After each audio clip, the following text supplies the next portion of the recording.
we are at the rebel base camp. The rebels tell us that the port area has been shelled from 3 areas by Gaddafi forces.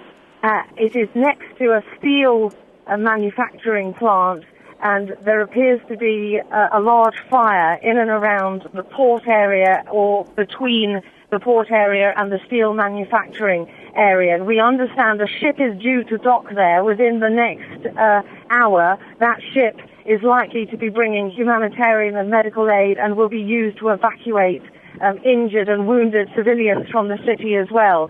The rebels are also telling me from the base camp where I am that their spotters have seen a convoy of suspicious vehicles which they believe are Gaddafi vehicles. There are some military vehicles, but many of them are ordinary civilian cars and taxis which are massing at the western entrance of the city centre.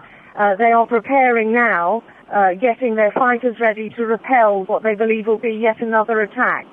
The Gaddafi forces have continued to attack the city centre, although it's dropped off over the past few hours. They have continued to attack the city centre with long-range missiles, long-range shelling, and this is what they're worried about, that although they've driven the Gaddafi soldiers, they've either killed them, captured them, or driven them out of the city centre, and for the first time, Tripoli Street is free for residential movement this morning. They're worried that the Gaddafi forces are getting ready to mount another attack.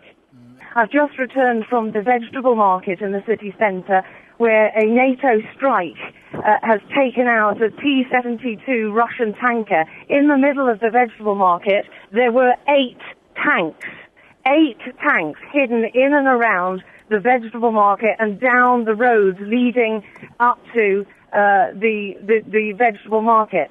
The T-72 Russian tank has been hit by what was a NATO bomb, which had come through the ceiling. It's an open side of vegetable market with a roof.